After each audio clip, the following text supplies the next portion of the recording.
ke-95, Hujan Berkah. Baby memikirkan betul apa yang dikatakan Kaido. Lah kok dia baru tahu kalau Kaido itu paham kayak begituan? Ini hal baru. Baby berjalan kaki menuju rumah. Sambil berpikir keras. Siapa yang mau melet Hamad? Siapa? Dan kapan kejadian tepatnya? Dan apa benar? Dengan pergi ke Jakarta bisa ngapus semuanya? Kalau dipikir. Hamad aneh. Ya iyalah. Aneh bener pakai banget malah. Tapi dia ibadah normal. Dan cenderung lebih ramah dibanding Hamad yang dulu. Wait. Baby diam di pinggir jalan. Ia terpikirkan atas satu hal. Kalau orang melihatnya saat ini pasti akan merasa sangat aneh. Ada perempuan berdiri di pinggir jalan dan ngomong sendiri. Wait. Bentar, kayaknya ada yang bisa aku cari tahu. Mas Hamad kan bilang kalau dia itu mimpi ada perempuan yang membawanya ke cahaya. Dia bilang awalnya perempuan itu blur. Dan gak kelihatan wajahnya. Tapi kok, dia dari awal itu benci sama aku. Jadi, jangan-jangan perempuan itu, yang di dalam mimpinya Hamad itu, yang mau bawa dia. Mau buat dia lupa sama aku. Tapi endingnya gagal. Karena selama ini aku yang rawat dia. Dan dengan semua doa dan bacaan. Mental sendiri, gak mempan sempurna. Jadilah Hamad melihat perempuan itu aku. Wait. Berarti aku harus tanya. Di dalam mimpinya. Di awal-awal itu siapa yang dia lihat? Baby mengangguk mantap. Ia benar-benar yakin dengan kesimpulan ini. Dia akan menanyakan secara detail mengenai hal ini sama suaminya. Jadilah ia pulang dengan langkah pasti. Dan tiba di depan rumah mengucap salam dan mengetuk pintu. Pintu dibuka dan ia mendapati suaminya. Dengan wajah ketus. Mata tertuju padanya. Tapi ada sesuatu. Ada kesan seperti dia tak suka kepada Baby. Assalamualaikum, Mas Hamad. Sapa Baby mengulangi salamnya. Dia melengos. Waalaikumsalam. Balasnya cepat. Lalu dia masuk begitu saja. Mas, aku mau tanya deh sesuatu sama kamu. Ucap Baby sembari masuk. Berusaha mengabaikan cueknya Hamad yang tiba-tiba itu. Ia masuk dan duduk dengan nada riang. Baby sudah dengan resolusinya untuk mengorek apa yang bisa dikorek dari Hamad. Mencari informasi yang bisa membawa ke kejelasan. Kamu yang duduk dulu. Aku yang mau tanya. Ucapnya tegas. Duh, kok begini jadinya? Baby memang sudah duduk di depan Hamad dan mau nanya. Mulutnya saja sudah terbuka dan mau mengucapkan pertanyaannya. Tapi semua bibir itu akhirnya terkatup lagi. Gagal. Karena kena semprot duluan. Kamu itu. Kumpul di tempat kecil. Laki perempuan kumpul. Ngapain? Apa faedahnya? Kamu itu ngedatangin rumahnya lelaki muda yang gak beristri. Tanyanya dengan suara dalam. Tapi sedikit meninggi di akhir. Klek. Baby susah payah menelan salivanya. Kok dia marah besar? Mas. Dulu kamu juga pernah nganterin aku. Di sana. Di dalamnya itu banyak perempuannya. Cuma pas kita sampai. Itu banyakkan lelakinya di luar. Ngerokok. Nah. Itu paham. Lelaki. Ngerokok. Nongkrong di depan banyak begitu. Dan kamu masih mau datangi. Astagfirullah. Desahnya panjang. Dia benar-benar seperti tak habis pikir dengan apa yang terjadi dengan Baby barusan. Sementara Baby juga bingung dengan kelakuan suaminya ini. Mas, maafin aku. Apa aku gak boleh ngejelasin dulu? Pinta Baby sedikit memelas. Dari tadi aku juga nungguin kamu ngejelasin semuanya. Yang jelas, kalau kamu masih mau jadi istri saya, jangan pergi ke tempat itu lagi. Bentaknya di akhir. Baby hampir saja terlonjak karenanya. Benar-benar dibentak. Ini seperti sebuah ancaman. Kalau Baby masih mau ke sana, maka hubungan mereka selesai. Gitu? Baby harus berkepala dingin. Apa benar? Di dalam tubuh Hamad ini masih ada pengaruhnya ya? Apa ini semua karena hal itu? Ya pasti. Ini karena hal itu. Karena kalau tidak, ia gak akan berucap seperti ini. Iya mas. Iya. Aku gak akan kesana lagi ya. Ucap Baby memelan. Ia memegangi tangan Hamad, seperti memintanya untuk tenang dulu. Tapi malah Hamad menepis tangan itu. Ia tak mau disentuh oleh Baby. Lalu Hamad berdiri, mengambil salah satu buku tebalnya dan mencangklong tasnya. Ia keluar begitu saja, tanpa bicara apapun. Haf. Tenang.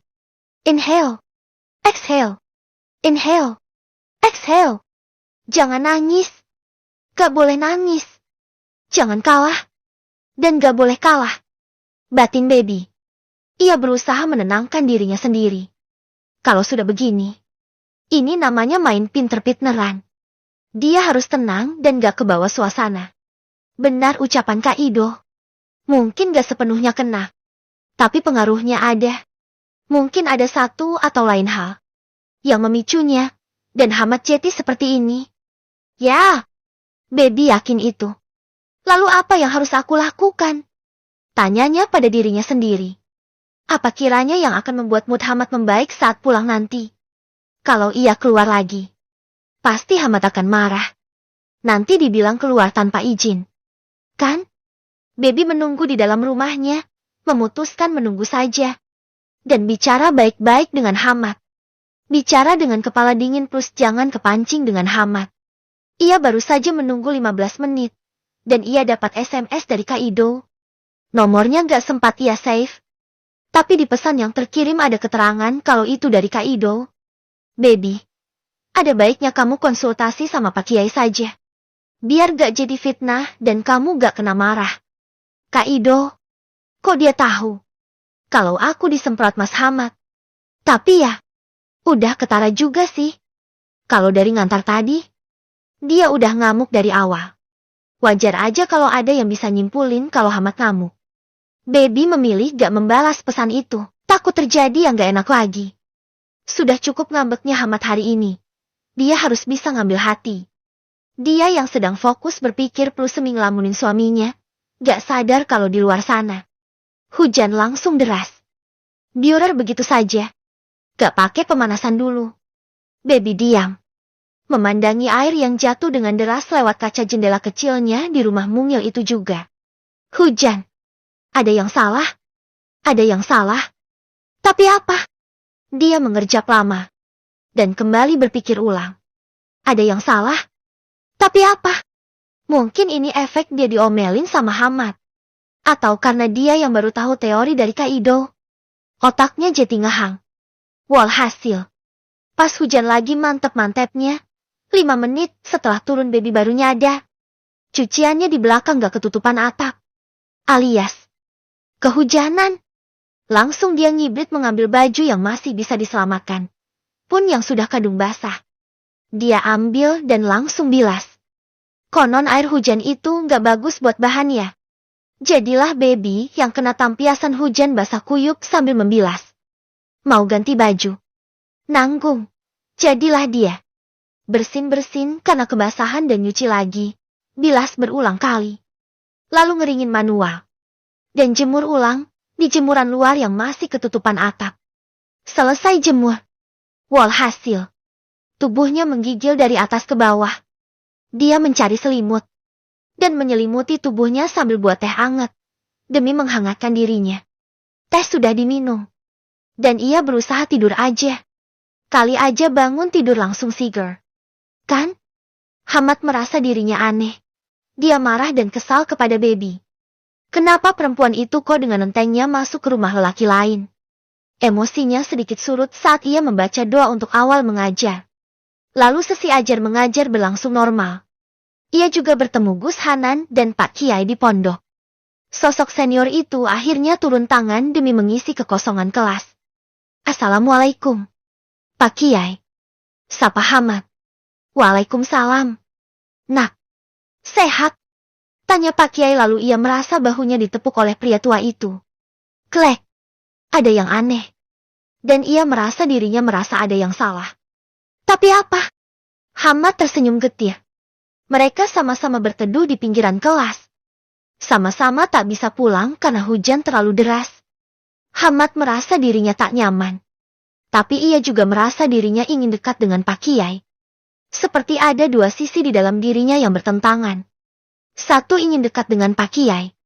Satunya tak mau dekat-dekat. Aneh. Pak, Kiai, ucap Hamad pelan. Buya, kamu dulu manggil saya Buya. Buya. Pak Kiai membenarkan sedikit dengan senyuman lebar. Kini bahkan tangan Hamad digenggamnya. Buya, kenapa Hamad merasa ada yang aneh dengan diri Hamad ya? Tanyanya dengan suara pelan.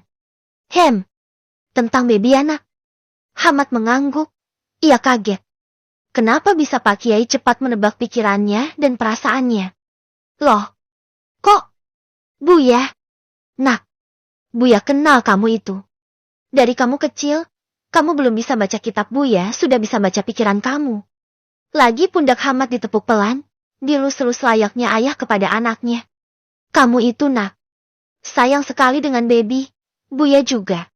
Bunyai juga. Bahkan Hanan dan Ningrum juga. Tapi bukan dalam arti yang aneh ya. Sayang seperti keluarga sendiri.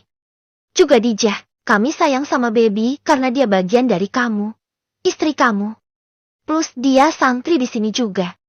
Buya kenal dengan baby. Sama seperti ke kamu. Dia anak baik. Sabar dengan kamu. Sayang juga sama kamu.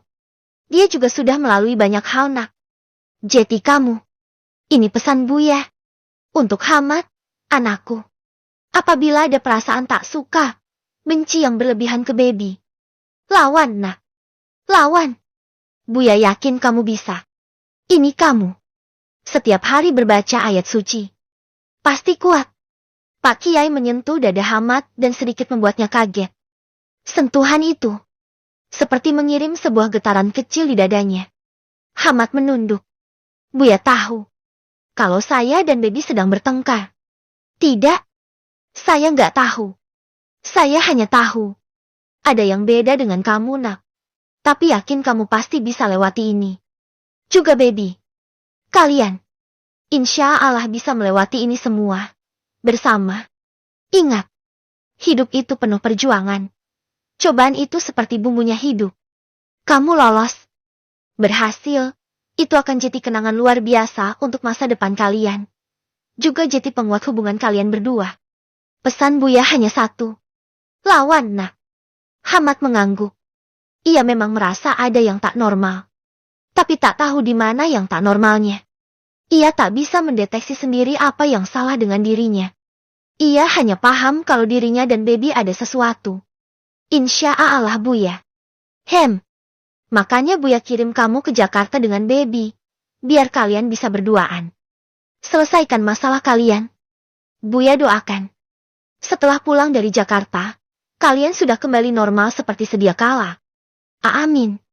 Ucapan itu terucap begitu saja dari bibir Hamad tanpa ia sadari. Seperti bibirnya bergerak sendiri. Yaitulah masalahnya. Dia sering bertindak dan berucap yang tidak ia pikirkan dan kehendaki. Sepertinya nyeplos yang berlebihan, seperti beberapa dari dirinya tak ia kontrol sendiri. Pulang nak. Pulang sekarang.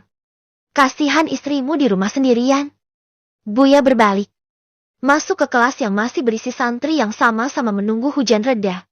Mereka tak berani keluar karena Pak Kiai masih ada di luar. Adabnya para santri. Pak Kiai masuk ke dalam kelas itu, lalu keluar membawa sebuah payung berwarna coklat muda. Memberikannya ke Hamad. Ini. Kamu yang pakai. Pulang sekarang. Loh. Tapi Buya. Pikiran Hamad jadi kemana-mana. Kalau Buya punya payung ini, kenapa nggak dipakai sendiri? Kenapa malah nungguin hujan reda? Kenapa malah memberikannya pada dirinya? Kamu pulang nak. Pakai ini. Kasihan baby. Ucapnya mengangguk, meminta Hamad menuruti ucapannya. Buya. Gimana kalau Hamad antar Buya dulu? Baru nanti Hamad pinjam ini ke rumah. Tawar Hamad. Itu sebuah pilihan yang cukup masuk akal untuknya. Karena, ya kasihan banget kalau Buya harus nunggu di sini sampai hujan reda. Dan ini kayaknya akan lama. Deras sekali hujannya. Kamu yang pakai. Nak. Sekarang. Pulang. Ada penekanan di akhir kalimat itu. Dan Hamad hanya bisa mengangguk dan mencium tangan sang pengasuh pondok. Sosok paling dihormati di pondok ini. Ia berjalan menembus hujan yang super deras dan membuat langit sedikit gelap dengan payung pemberian Pak Kiai. Walau memakai payung, dirinya tetap saja kena cipratan air hujan yang rasanya dingin sekali. menusuk ke tulang. Ya maklum, hujan ini juga diiringi angin yang lumayan besar. Jadi wajar saja dia basah plus kedinginan. Hamad tiba di depan rumahnya dan membiarkan payung dijemur di pelataran rumahnya. Ia lalu mengetuk pintu sambil mengucap salam. Tak ada yang jawab. Apa Baby pergi lagi ya? Belum pulang dan terjebak hujan.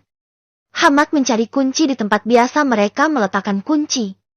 Tak ada. Tapi untungnya, masing-masing dari mereka punya kunci serep. Hamad menyimpannya di tas cangklongannya. Ia membuka pintu dan meletakkan semua barangnya di ruang tamu. Basah semua. Hanya kitabnya saja yang dia amankan sejak tadi. Tas basah, handphone basah, gamis basah, apalagi wajahnya sudah basah kuyup. Hamad membuka semuanya di ruang tamu. Maksudnya biar di kamar gak ada tetesan air.